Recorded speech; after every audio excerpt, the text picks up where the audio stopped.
भाजप शिवसेनेमध्ये झालेल्या फोडाफोडीच्या राजकारणानंतर पहिल्यांदाच रवींद्र चव्हाण आणि एकनाथ शिंदे एकाच मंचावर आले होते। यावेळी रवींद्र चव्हाण यांनी एकनाथ शिंदे यांच्यासोबत चर्चा केली आहे। मात्र शिंदे यांची देहबोली अॅग्रेसिव्ह दिसली, कारण डोंबिवलीमध्ये रवींद्र चव्हाण यांनी शिवसेनेला एकामागून एक मोठे धक्के दिले।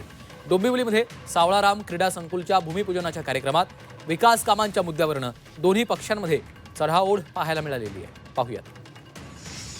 हा बदल देशाचे पंतप्रधान नरेंद्र मोदीजींच्या नेतृत्वामध्ये आणि 2014च्या नंतरचा जो काळ होता, आदरणीय देवेंद्रजी त्यावेळेला मुख्यमंत्री म्हणून महायुतीचे झाले।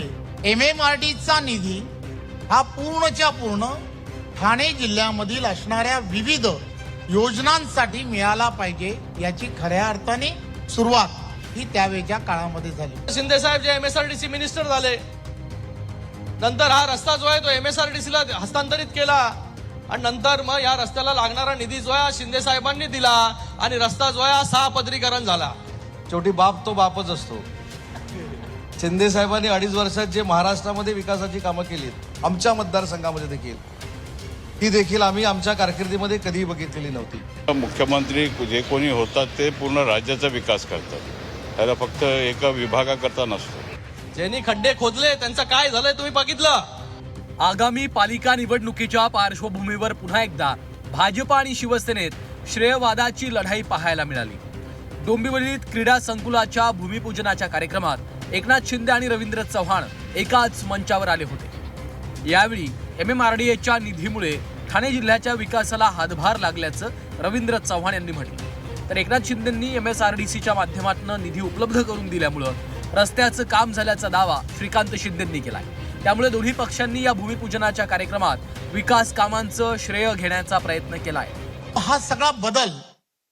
हा बदल देशाचे पंतप्रधान नरेंद्र मोदीजींच्या नेतृत्वामध्ये आणि 2014च्या नंतरचा जो काळ होता, आदरणीय देवेंद्रजी त्यावेळेला मुख्यमंत्री म्हणून महायुतीचे झाले आणि एक MMR रिजनमध्ये MMRDचा निधी हा पूर्णच्या पूर्ण ठाणे जिल्ह्यामधील असणाऱ्या विविध योजनांसाठी मिळाला पाहिजे, याची खऱ्या अर्थाने सुरुवात ही त्यावेळच्या काळामध्ये झाली। कल्याणशील रोड आपल्या सगळ्यांना माहिती आहे, 2014च्या अगोदरची परिस्थिती की जायला एक रस्ता होता छोटा रोड आणि यायला एक रोड होता, त्याच्यामध्ये खड्डे बिड्डे भरपूर काय काय काय काय काय काय असायचे।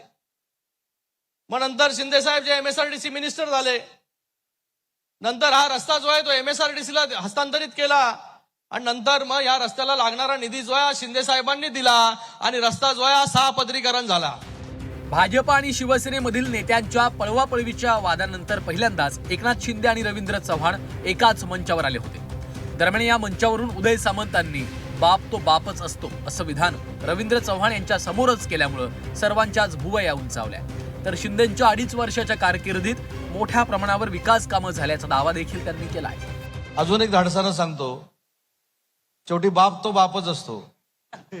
शिंदे साहेबांनी 2.5 वर्षात जे महाराष्ट्रामध्ये विकासाची कामं केली, आमच्या मतदारसंघामध्ये देखील, ती देखील आम्ही आमच्या कारकिर्दीमध्ये कधीही बघितलेली नव्हती।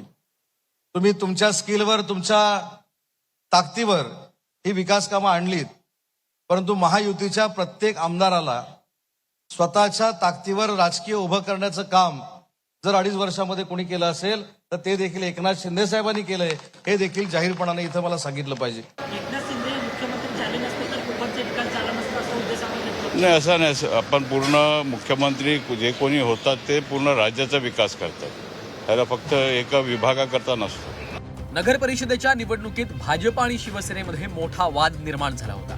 भाजपनं शिवसेना नेत्यांना पळवण्याचा धडाकाच लावला होता। दरम्यान त्यानंतर शिवसेनेच्या नेत्यांनी नाराज होत मुख्यमंत्र्यांकडे तक्रारही केली होती, तर शिंदेंनी थेट अमित शहांकडे रवींद्र चव्हाणांची तक्रार केल्याची चर्चा आहे। दरम्यान या सर्व वादानंतर पहिल्यांदाच एकनाथ शिंदे आणि रवींद्र चव्हाण आजूबाजूला बसल्याचं दिसलंय। रवींद्र चव्हाण उठून एकनाथ शिंदेंच्या बाजूला बसलेत, त्यांच्याशी चर्चा केली।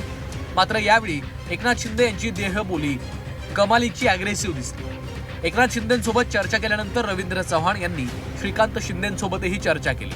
श्रीकांत शिंदेंनी क्रीडा संकुलाच्या भूमिपूजनाच्या कार्यक्रमात शेरोशायरी करत विरोधकांवर टीका केली, तर ज्यांनी आम्हाला खड्ड्यात पाडण्याचा प्रयत्न केला ते स्वतःच खड्ड्यात पडलेत अशी टीका श्रीकांत शिंदेंनी केली। मुट्ठी में कुछ सपने लेकर भरकर जेबों में आशाएं, मुट्ठी में कुछ सपने लेकर भरकर जेबों में आशाएं, दिल में है अरमान यही कुछ कर जाए। सूरज सा तेज नहीं मुझ में, लेकिन दीपक सा जलता देखोगे। अपनी हद रोशन करने से तुम मुझको कब तक रोकोगे। खूप अडथळे आले, खूप लोकांनी टीका टिप्पणी केल्या, खूप जे आहे खड्डे खोदायचं काम केलं, पण कधीच जे आहे खड्ड्यामध्ये जे आहे पडायचं काम जे आहे डॉक्टर श्रीकांत ज्यांनी खड्डे खोदले त्यांचं काय झालंय तुम्ही बघितलं। मागील काही दिवसांपासून शिवसेना भाजपमधल्या वादावर पडदा पडण्याची चिन्ह होती। मात्र शनिवारी मुंबई महापौर पदावर शिवसेना आणि भाजपनं दावा सांगितला, तर शंभूराज देसाईंनी भाजपला सत्ता कुणामुळे स्थापन झाली त्याची आठवण करून दिली। त्यात आता ठाणे जिल्ह्याच्या विकास कामांवरून भाजप शिवसेनेमध्ये श्रेयवादाची लढाई सुरू झाली आहे। ब्युरो रिपोर्ट, झी 24 तास।